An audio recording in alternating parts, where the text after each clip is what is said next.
You ever get off a treadmill after running for like an hour and you have that weird moment of vertigo? Oh, yeah, where your brain is entirely convinced you've just covered miles of ground. Right, exactly. You step onto the solid floor and your body feels like you should still be moving forward, but you're standing exactly where you started. Your physical reality hasn't changed at all, even though you put in all that work. Yeah, your legs are burning, you're exhausted, you put in all this intense effort, but you look down at the floor and you have traveled exactly 0 miles. It's a very disorienting feeling. It really is. And according to the research we're diving into today, that vertigo is the exact feeling most of us get when we look at our bank accounts after, a decade of working. So, welcome to this custom deep dive. We're doing this just for you. Yeah, we've got a lot to cover today. We really do. We're taking a massive stack of sources. We've got banking insights from Keystone Bank and American Express, government guides from the CFPB, investment tips from Tishko News and Bijur, planning advice from OXYGen Financial, and even some behavioral psychology from the English Achieve YouTube channel. And our mission is to distill all of this down for you. Because when you step back and look at all these sources together, it reveals this really painful paradox. I mean, most people spend their entire lives working incredibly hard, right? Right. They get the promotions, they take on more responsibility, they earn a higher salary year after year. Exactly. And yet, they never actually achieve financial freedom. They're literally just sprinting on that treadmill. So why does that happen? Well, because the sources point out something that society completely fails to teach us. And that is that earning money and building wealth are they're two completely different skills. Yeah, they really utilize entirely different parts of our brain. And they require entirely different systems, too. Because we are so rigorously trained by our schools, by our employers, on how to be good workers, right? Like how to exchange our time and energy for a paycheck. Right, but almost no one is taught the mechanics of what to actually do with that paycheck once it arrives. Okay, let's unpack this. Because I want to know, how do we break out of this cycle? It always feels like magic, doesn't it? You get a raise, and somehow, miraculously, your expenses just instantly rise to meet your new income. Leaving you with absolutely nothing left over. Yeah. Well, to fix the math, we first have to fix the mind. We have to look at the psychology of money. Right, the behavioral side of things. Exactly. The behavioral psychologists over at the English Achieve channel, they delve heavily into this concept called present bias. You really have to understand that human beings are simply not evolutionarily wired to manage money in the modern sense. Because we are wired to eat the berries right now, not to, plant the seeds so we can have a harvest 30 years from now. That's a great way to put it. For our ancestors, survival meant securing resources immediately. I mean, there was no concept of a 30-year retirement plan. Yeah, you couldn't put a mammoth stake in a 401k. Yo, you definitely couldn't. So today, when we buy something new, like a phone or a pair of shoes or a car, our brain gives us this immediate dopamine hit. It literally feels like survival success to us. Oh, wow. So spending feels like surviving? Yes.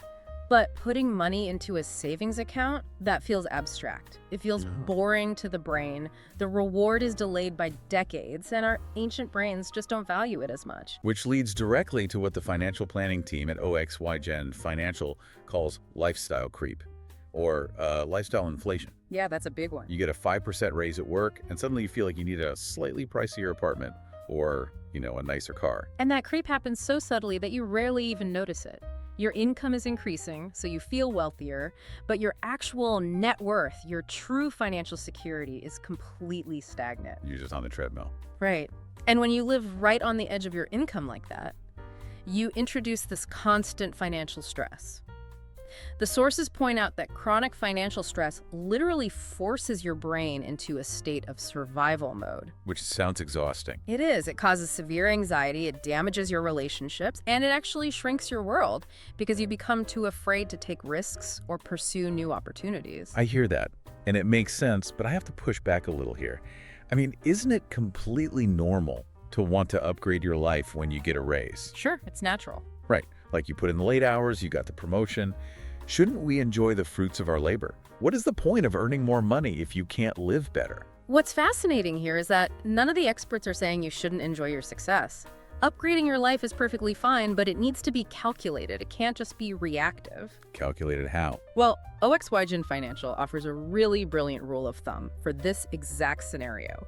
If you get a 5% raise, You should intentionally increase your automatic savings rate by 2 or 3% before you allow yourself to adjust your lifestyle with whatever's left. Oh, I like that. You share the raise with your future self. Exactly. You essentially build a speed bump for your own impulses. Because if we are fighting our own evolutionary wiring, that present bias that wants to spend everything right in front of us, we can't just rely on willpower, right?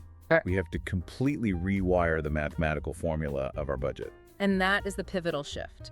The traditional way almost everyone is taught to budget is fundamentally flawed. The old income minus expenses equals savings thing. Right. You pay your rent, your bills, you buy your groceries, you go out with friends, and whatever is left over at the end of the month, you save. And spoiler alert, what's left over is usually $0.00. Always. Present bias will always find a way to spend it. So, OX Wygen Financial suggests completely flipping the script. The new formula must be income minus savings equals expenses. So treating your savings like a bill. Not just any bill. You have to treat your future self as the single most important bill you have, and you pay it first. Here's where it gets really interesting. Paying yourself first makes me think of, like, a streaming subscription. Okay, how so? Well, you don't actively sit down every month and decide, yes, I will consciously transfer $15 so I can watch my favorite shows. Right. It just happens automatically in the background.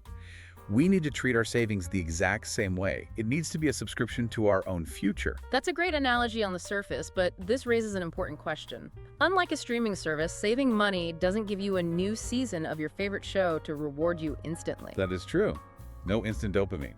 Right, which is why willpower inevitably fails here. You can't rely on yourself to manually transfer that money every payday. You will eventually have a bad day, decide you deserve a treat, and just skip the transfer. Yeah, I've definitely done that. We all have. The answer, highlighted by both the American Express Insights and the Consumer Financial Protection Bureau, is relentless automation. So taking the human element completely out of the loop. Entirely out of the loop. You set up automatic, recurring transfers from your checking to your savings the very day your paycheck hits. Or, honestly, even better, you split your direct deposit right at the employer level. Oh, so a percentage of your pay goes directly into a different account before you ever even see it in your main checking. Yes. Out of sight, out of mind. And American Express actually provides a few great frameworks to figure out what those percentages should be, right? Yeah. I know a lot of people love the 50-30-20 rule. Yeah, that's a classic. So that's allocating 50% of your income to essential needs, 30% to non-essential wants, and a strict 20% to savings. But the real insight isn't really the specific numbers, is it? It's the behavioral hack. That's the secret. By moving that 20% away instantly, you create artificial scarcity. Artificial scarcity, I love that term. Yeah, you look at your checking account, you see a smaller number, and your brain just adjusts its spending habits automatically to match that new, lower reality. You essentially trick your present bias into thinking you are broker than you actually are. And if the 50-30-20 feels too complex to track, because let's be honest, tracking every category is exhausting, American Express suggests the simplified 80-20 rule. Right, where you just automate 20% to savings and live your life on the remaining 80% without overthinking the categories at all. So simple. There's also the zero-based budget, where every single dollar is assigned a specific job. And for those carrying a lot of high-interest debt, they suggest a 70-20-10 approach. Where that 10% is aggressively dedicated specifically to debt payoff. Right. But whichever framework you choose, the mechanism is identical. Right. Automate the friction away. Exactly. You do the hard work of setting up the system once, and then you just let inertia take over for the rest of your life. Okay, so we've hacked our own psychology, we've flipped the budget, and we have the automation running. Money is moving in the background. But where exactly is that first batch of money actually going? Because before we can talk about getting rich, we have to talk about getting safe. Yes, we have to build a shield. Right, the emergency fund. The Consumer Financial Protection Bureau, the CFPB, they dedicate an entire guide to this. And it is arguably the most critical foundation of any wealth strategy. And just to be clear, this isn't money you invest in the stock market. No, absolutely not. Yeah. This is a dedicated cash reserve sitting in a safe, accessible account, specifically a high-yield savings account. Let's define that really quickly, just for anyone listening, because a lot of people just use the standard savings account that comes with their checking account. Which pays essentially zero interest. Right. A high-yield savings account, or HYSA, is typically an online bank that pays a much higher interest rate, which is crucial just to keep up with inflation, so your cash doesn't lose its purchasing power while it sits there. And it needs to sit there for unplanned financial shocks. You know, the fender bender, the sudden medical bill, the broken water heater. Just the stuff that life throws at you when you least expect it. Exactly, because without that cash buffer, a minor inconvenience instantly becomes a financial crisis. It forces you to reach for a credit card or a payday loan. Yeah, and suddenly you are trapped. Keystone Bank actually has a great quote in their material from the humorist Henry Wheeler Shaw. He said, "Debt is like any other trap, easy enough to get into, but hard enough to get out of." That is so true. As for the size of the shield, American Express generally recommends keeping 3 to 6 months worth of essential living expenses saved up, though they do note that it's highly personal based on your life stage. Right, it varies a lot. Yeah, like if you're 22 and splitting rent with 3 roommates, your risk is lower, so maybe you just need 3 months. But if you own a home and are expecting your first baby, you probably want to lean closer to 6 months. The larger your responsibilities, the larger your shield needs to be. I agree with the math, I really do, but I have to press you on the reality of this. What if you were truly living paycheck to paycheck? It's tough. Telling someone who is literally zeroed out on payday to go save 6 months of expenses, it's just going to make them close the spreadsheet and give up entirely. I mean, it sounds like climbing Mount Everest in flip-flops. It's paralyzing. It is incredibly daunting, and that paralysis is very real. But if we connect this to the bigger picture, the systemic approach the CFPB outlines shows that the goal is not to have 6 months saved overnight. Okay. The emergency fund's main job at the very beginning is just blocking that first punch. The CFPB stresses that having even a tiny amount, like just $300 to $500, provides a massive psychological shift. Because it prevents that very next minor shock from pushing you onto a high-interest credit card. Exactly. So how does someone with no margin actually get that first $500? By getting very tactical with cash flow. For lower income savers, the CFPB recommends strategies like calling your creditors to adjust bill due dates so they align better with your pay schedule. Oh, so you aren't hit with all the bills when your account is empty, which prevents overdrafts. Precisely. Or even more effectively, utilizing a one-time influx of cash, like a tax refund or maybe a work bonus. Right, so instead of treating that influx as lifestyle money, you use it to instantly jumpstart that fund. Yes. And once that initial shield is there, the panic subsides and you can finally start playing offense. Which is exactly where I want to go next. Because once the bad debt is cleared and the emergency shield is fully funded and sitting in that high-yield savings account, how do we actually build wealth? What is the engine? Well, the sources are incredibly clear on this. The secret ingredient isn't actually a massive salary, it is time. Time and compound interest. Yes. The investment team at Bezier describes compound interest simply as interest on interest. But to really understand the mechanism, you have to realize it's not a linear progression at all. It's geometric. It's money making money babies. And then those babies go out and make more babies. That's a slightly terrifying but mathematically accurate way to put it. Yeah. Your original money earns a return. Then the next year, you aren't just earning a return on your original money, you are earning a return on the original money plus last year's gains. So it starts out painfully slow, but over decades, the math creates this massive parabolic curve of wealth. Yes. They give a case study in the Bezier material that honestly blew my mind. Oh, the Alex and Jamie one. Let's walk through that because it's wild. Let's look at these two investors. Alex starts saving 200 pounds a month at age 25. Right? But Jamie decides to wait and doesn't start saving until age 40. But Jamie realizes they are behind, so they save double the amount, 400 pounds a month. And they both stop at age 55. Right. And mathematically, they both contributed the exact same amount of their own money out of pocket, 72,000 pounds total. Right. And assuming a very standard 5% annual return for both of them, the results are just staggering.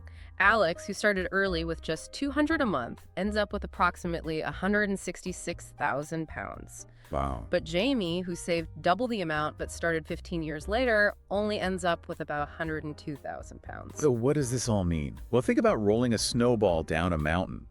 Jamie tried to make up for lost time by packing a much heavier snowball at the start, but Alex had a much, much longer mountain to roll it down. And the long mountain wins every single time. Every time. The math is brutal if you are on the wrong side of it. I mean, Jamie worked twice as hard on a monthly basis to save that money, enduring double the budget strain, but still ended up with 64,000 pounds less. That is just crazy. That 64,000 pound gap is purely the penalty for a 15-year delay.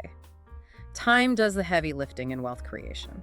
The money you invest in your 20s and 30s is the most powerful money you will ever earn because it has the longest runway to compound. Okay, so we know we need the geometric curve of compound interest, Right. and we know we need decades of time to let the snowball roll. But practically speaking, what is the actual vehicle? Where do we put the money so it grows? Right. Because the financial breakdown from Tishko News tackles this great debate for beginners. Index funds versus individual stocks. And I know a lot of people get completely paralyzed right here by the jargon.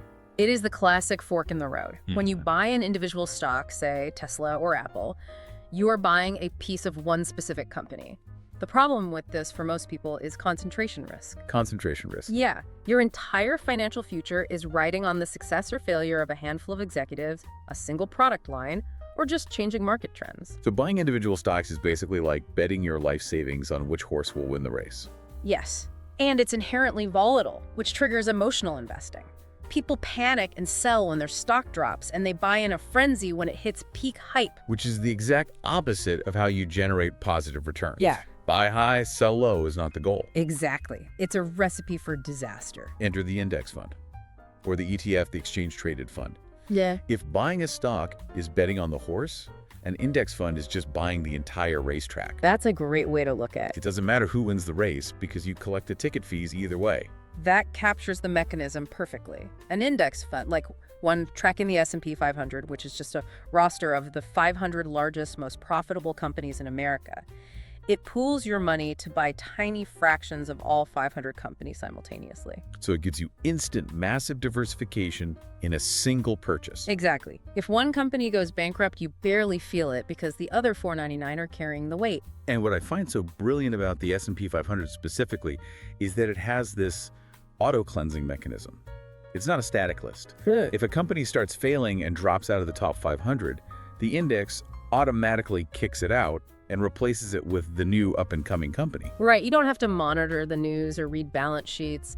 The fund just organically updates itself to hold the winners. Which is so nice. Furthermore, because these funds are just passively tracking a list of companies rather than paying a team of analysts to try and predict the future, the fees you pay to own them are incredibly low. That makes sense. Tishko News points out that over the long term, these quote-unquote boring index funds historically beat the vast majority of highly paid professional Wall Street fund managers. Tishko News also busts a really pervasive myth here about dividend stocks. A lot of beginners think dividends are just magical free money being handed out by companies. Oh yeah, that's a very common misconception. But they remind us of the actual mechanism. A dividend is just a company paying out its cash. If a company is worth $100 a share and it pays you a $2 dividend, the value of that stock drops to $98. Exactly. It's not free money, it's just a different way of taking your returns. The math balances out. It's vital to understand that so you don't chase high dividend yields at the expense of overall growth. But I have to play devil's advocate here. Yeah. We all see people online on social media bragging about how they made a fortune picking one explosive tech stock or some crypto coin at the exact right time. Sure, we all see those posts. Doesn't just buy index funds and chill sound, Yeah. well, a bit boring. Shouldn't we try to beat the market if we really want to be wealthy? Boring is precisely the goal. Excitement in investing usually equals expensive mistakes. However, the experts acknowledge that human nature craves a little excitement. You want to feel like you are in the game. Right. So if you really want to scratch that itch, they suggest the satellite strategy. How does that work in practice? You put 80 to 100% of your wealth building money into the boring, reliable, broad market index funds. That is your core. It is untouchable. Okay. Then, if you must, you take 0 to 20% and use it as fund money to pick individual stocks as satellites around that core. If your stock picks skyrocket, great. If they crash to zero, your core retirement is still completely safe. It protects you from yourself. Exactly. And honestly, the biggest takeaway from Tishko News wasn't about picking the absolute perfect fund or the perfect stock. The biggest risk isn't choosing the wrong ETF. The biggest risk is simply waiting too long out of fear. Right, because people get paralyzed by all the jargon and options, so they just do nothing. And going back to Alex and Jamie, every year you wait, you lose the one asset you can never get back time on the mountain. Action, even imperfect action, beats perfect hesitation every time. It is entirely about getting the system running so compounding can begin. Let's bring this all home. We have covered incredible ground today. We started by recognizing that our own brains are working against us with present bias. We are wired to want the dopamine hit now. We are. We learned how to fight that by flipping the budget script, prioritizing our future selves through rigid, invisible automation that creates artificial scarcity. Right. We talked about building a cash shield to protect us from the high-interest debt trap. And finally, we look at how time, the geometric math of compound interest, and broad self-cleansing index funds do the heavy lifting of true wealth creation. It really is a complete behavioral and mathematical system, but I think the most resonant point comes from the underlying philosophy in the English Achieve source. They remind us that having a massive pile of money itself is not the actual goal. Right. It is a completely neutral tool, like a hammer. A hammer can be used to build a beautiful house, or it can be used to smash the windows. Yeah. The tool has no inherent morality. Yeah. A winning money strategy isn't about hoarding cash just to look at a high score on a screen. It's about transforming money from a source of endless, daily anxiety into a tool that buys you freedom, independence, and absolute peace of mind. It fundamentally changes your relationship with the world around you, allowing you to operate from a place of security rather than a place of survival. Which brings us to a final thought for you to mull over as you go about your day. If true financial freedom is ultimately just about buying back your own time, what is the very first thing you would do tomorrow morning if your index funds generated enough to cover all your living expenses today? It is a powerful question because the answer to that defines what you are actually saving for. Thank you for joining us on this deep dive. Hopefully the next time you step off that treadmill, you'll find you've actually traveled somewhere amazing.